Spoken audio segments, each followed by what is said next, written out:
विद्या चौहान जी हैं, एनसीपी के मेंबर हैं और इस समय एमएलसी हैं महाराष्ट्र में। विद्या जी, ये जो जो चल रहा है, आज हर हर विपक्ष का नेता, हर इंडिया का जो गठबंधन है उसका पार्ट का कोई भी व्यक्ति हो, चाहे इस दिल्ली हो, चाहे महाराष्ट्र हो, चाहे कर्नाटका हो, हर आदमी अंडर थ्रेट है। और वही नहीं अंडर थ्रेट है, एक नया हमने चीज़ देखी विद्या जी, मैं आपसे इसलिए पूछ रहा हूँ, मेरे घर में इमरजेंसी लगी थी, मेरे घर में मेरे भाई भी जेल गए थे। लेकिन मैं ईमानदारी से बताऊँ, उस पूरे जेल के दौरान, उस पूरी इमरजेंसी के दौरान मैंने घर वालों के ऊपर एक बार भी, मतलब मेरे घर में सब लोग पॉलिटिकली सब लोग एक्टिव थे वो। किसी के ऊपर मैंने एक भी किसी को समस्या या किसी को पुलिस थाने बुलाने का एक भी इंसिडेंट नहीं हुआ था। मेरे भाई तो जेल थे, ठीक है, वो अपना जेल में उनको गिरफ्तार किया गया था। ये पहली बार ऐसा हो रहा है कि मैं सारे पॉलिटिकल लोगों को देख रहा हूँ, केवल वो पॉलिटिकल व्यक्ति नहीं, उसका लड़का, भाई, बहन, बीवी, बच्चे, ये सब लोगों को कहीं न कहीं से तंग करने का सिलसिला जारी है। ये एक जो नए तरह का हमने एक राजनीतिक विद्वेष की भावना से बिल्कुल जैसे दुश्मन के ऊपर आप टूट पड़ते हैं, कुछ उस तरह का वो देखा है। मैं इसलिए पूछ रहा हूँ विद्या जी कि आज की तारीख में जैसे लोग कहते थे ना पहले कि भई बिज़नेस करना बड़ा मुश्किल है, नौकरी करना बड़ा मुश्किल है। लोगों को बहुत लगता था कि सबसे आसान काम शायद सामाजिक सार्वजनिक जीवन है कि भई चले जाओ लोगों की, लेकिन आज सार्वजनिक जीवन में जो भी आ रहा है, अगर वो कहीं से विपक्षी गठबंधन के साथ है, तो उसके ऊपर बहुत प्रेशर है। मैं ज़रा इस पे आपसे पूछना चाहूँगा कि भई ये तो फिर अच्छे लोग आएँगे ही नहीं। फिर तो ये कौन आएगा इसमें आपके साथ आना चाहेगा कि भई कोई सार्वजनिक जीवन में कुछ काम करें, देश के लिए कुछ काम करें। क्योंकि अगर ये खतरा है कि कल के दिन पुलिस उठा ले जाएगी, आपको तंग करेगी, सीबीआई, ईडी आएगी। मैं थोड़ा इस पे आपका एक नज़रिया चाह रहा हूँ, फिर 1-2 प्रश्न मेरे और हैं आपसे जो मैं पूछूँगा। विद्या जी, अनम्यूट कर लीजिएगा। विद्या जी अनम्यूट कर लीजिए। अनम्यूट कर लिया। आवाज आ रहा है? आ गए। First class. जी हाँ। तो बहुत बहुत बहुत ही ऐसा कभी नहीं हुआ था हमारी देश की स्वतंत्रता के बाद आज तक। मुझे लगा 75-76 ईयर्स के बाद ऐसा माहौल कभी नहीं था जो आज बन गया है। और ये बनाने वाले मोदी सरकार और अमित शाह जी, ये दोनों की तरफ वो हमेशा ही बोला जाता है। और वो सच है, क्योंकि ये जो कर रहे हैं वो पॉलिटिक्स का और होम मिनिस्ट्री का गैर वापर जिसको बोलते हैं, जिसका गलत इस्तेमाल करना इस तरह से चल रहा है कि अगर कोई पॉलिटिकल पार्टी अपने साथ नहीं आ रही है तो उनके जो नुमाइंदे हैं, उनके आमदार हैं, उनके खासदार हैं, उन लोगों को अपने साथ लेने के लिए ये सब चल रहा है और ये खुलेआम चल रहा है। अगर इनके खिलाफ कोई बोले तो ये हो रहा है। और जैसा कि आपने मेरा ध्यान ये किया था कि भाई सिर्फ वो लोगों को पॉलिटिक्स में जो है उनको तकलीफ नहीं, उनके घर वालों को भी तकलीफ दी जा रही है। तो इसका एक सर्वोत्तम उदाहरण मैं दूंगी। अनिल देशमुख जी जब महाराष्ट्र के होम मिनिस्टर थे तो उनको उनके ऊपर जो इंक्वायरी चल रही थी, तो उसमें मुंबई के जो पुलिस कमिश्नर थे परमवीर सिंह, उनको 6 बार नोटिसेस देने के बाद, कोर्ट ने नोटिसेस देने के बाद एक बार भी वो कोर्ट में हाजिर नहीं हुए।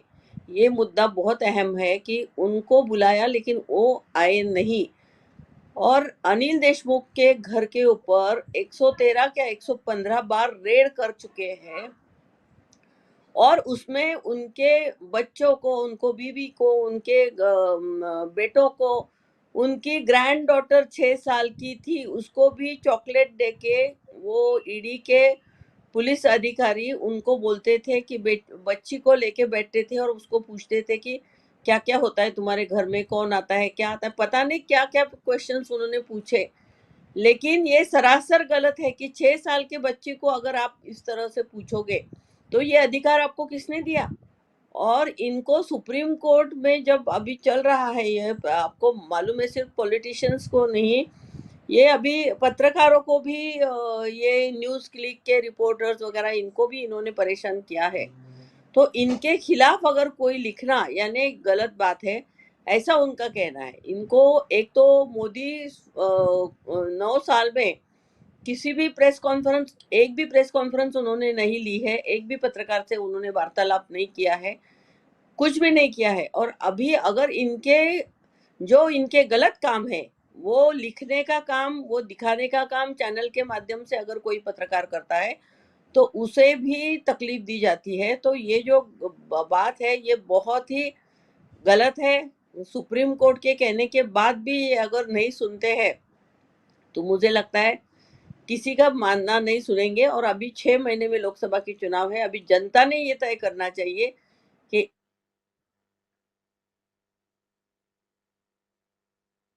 अदरवाइज मुझे नहीं लगता कुछ चांसेस है अपने को, क्योंकि इस तरह से हर एक को परेशान करना, जेल में डालना, ये जो गलत बात है, होम मिनिस्ट्री का जो गलत इस्तेमाल चल रहा है, ये ऐसे ही चलता रहेगा।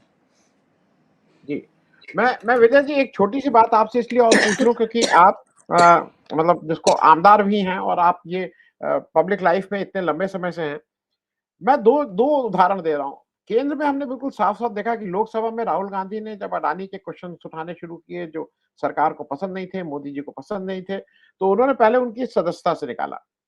नहीं, पहले जब उनके भाषण को एक्सपंज किया जिसमें कोई भी अमर्यादित टिप्पणी नहीं थी, कोई भी गाली-गलौज नहीं थी, लेकिन उस पूरे भाषण को अडानी नाम का एक्सपंज किया गया।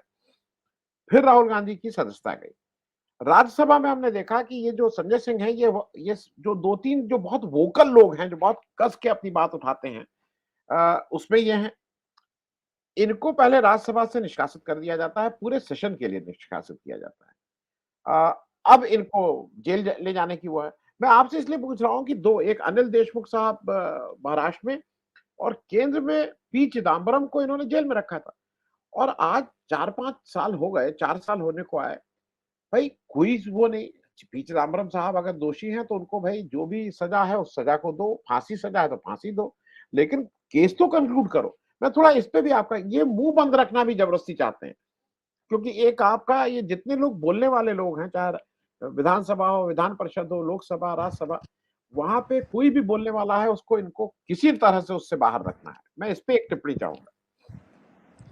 जी, यही है कि हालत इतने खराब है। मैं आपको वही, आपने जो ध्यान में लाने को ये कहा, तो ये एकदम बात सच है। अगर कोई सभागृह में, अभी राहुल जी का आपने उदाहरण दिया, राहुल गांधी जी ने क्या कहा था? कोई गलत बात नहीं कही थी, जो सच्चाई है वो कही थी। अगर आप अदानी को सब बेच रहे, पूरा देश बेच रहे, रेलवेज और आपने ये जो किया है सब खुलेआम आपका चल रहा है। अदानी एकदम बैंकरप्ट हुआ था, उसको फिर से उसके शेयर्स और ये शेयर मार्केट का सब हम लोगों ने देखा। अगर सभागृह में हमारा एक खासदार अगर ये बोलता है, तो इस तरह से गलत क्या बात है? अदानी का फोटो दिखाने के बाद तो मुझे लगता है उनकी उनकी यहाँ सब चुप्पी साधी हुई थी, सब लोग खामोश हो गए थे, उन्होंने कुछ बोला नहीं। और राहुल गांधी जो, मुझे लगता है एक राहुल जी है और दूसरे संजय राउत है, दोनों को मैं हमेशा देखती हूँ कि ये हमेशा डायरेक्ट इनके ऊपर टीका टिप्पणी करते हैं। और ये इनको बिल्कुल ये नहीं होता है कि भाई हमें ये बोलते हैं यानी कैसे। एक इस डिक्टेटर का ये है इनका कि कोई भी इनके खिलाफ ना बोले। कोई चैनल इनके तरफ बोलता है, इनके खिलाफ बोलता है, कोई राइटर, कोई पत्रकार इनके खिलाफ लिखता है, तो उसको उनकी तुरंत इंक्वायरी हो जाती है। बढ़िया बड़े बड़े मीडिया हाउसेस तो उन्होंने ले ही लिए हैं, लेकिन अगर कोई छोटा मोटा पत्रकार भी अगर कुछ लिखता है तो उसको धमकाया जाता है। महाराष्ट्र में, जो महाराष्ट्र के बीजेपी के जो बावनकुळे अध्यक्ष है, उन्होंने तो अपनी भाजपा की मीटिंग में कार्यकर्ताओं को ये कहा कि भाई पत्रकार को चाय पिलाओ, वो उसको, उसका मुंह बंद करो, उसको खाने के लिए ढाबे पे लेके जाओ, लेकिन भाजपा के खिलाफ एक भी न्यूज नहीं आनी चाहिए, ऐसा उन्होंने जाहिर बोला। महाराष्ट्र में पूरा 8 दिन हंगामा चल रहा था कि ये किस तरह से है। पत्रकारों ने भी ये कहा कि हम लोगों को क्या आपने समझ के रखा है? अरे इनके जो एमएलए थे उनको ये पहले सूरत ले गए, फिर गुवाहाटी ले गए, 5 स्टार होटल में रखा, इसमें रखा, और पत्रकारों को बोलते कि एक चाय पिलाओ और ढाबे पे लेके जाओ और खाना खिलाओ।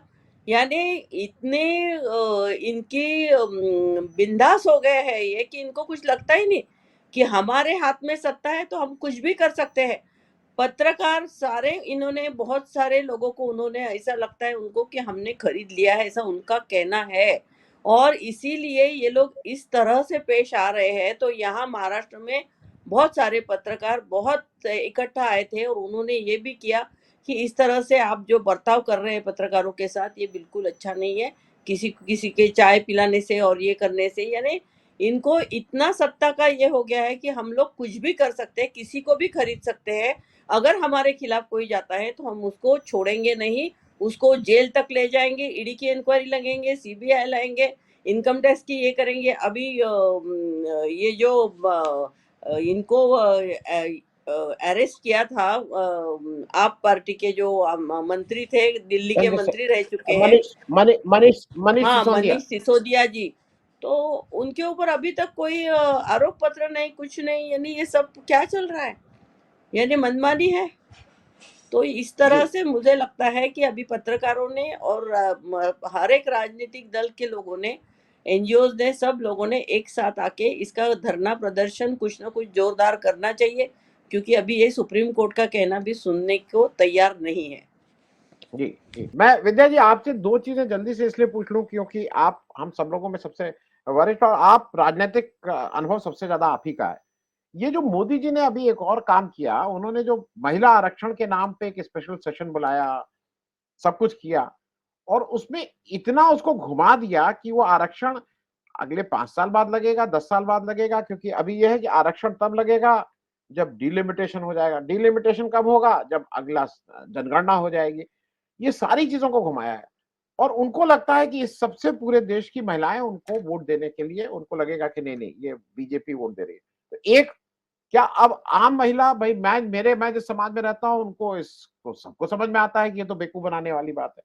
दूसरा ये जो कास्ट सेंसस है वो इस समय गले की हड्डी है बीजेपी की। क्या उससे भी ध्यान भटकाने के लिए ये सब और जोर से शुरू हो गया है कि हर नेता को पकड़ो, हर क्या रेट डालो, क्योंकि सारी बातचीत इस पे हो, कास्ट सेंसस, जाति जनगणना पे कोई बात ना हो। मैं थोड़ा विद्या जी इस पे भी आपसे समझना चाहता हूँ। अनम्यूट कर लीजिएगा विद्या जी, अनम्यूट कर लीजिएगा, अनम्यूट। हाँ, महिला आरक्षण जो उन्होंने लाया है, इसके लिए दो कारण है इसके बड़े। कुछ महिलाओं के ग्रुप सुप्रीम कोर्ट में गए थे और उन्होंने ये कहा था कि 25 साल से आरक्षण नहीं मिल रहा है। तो जस्टिस खन्ना ने ये कहा था कि भाई ये आप ऐसा क्यों कर रहे हो, ये बिल अगर राज्यसभा में पास हुई है तो महिलाओं को आरक्षण मिलना चाहिए। इसका जवाब सरकार से मांगा था मार्च महीने में। तब इन्होंने कोर्ट में ये कारण दिया था कि कोरोना था, ये था, वो था, ऐसा करके।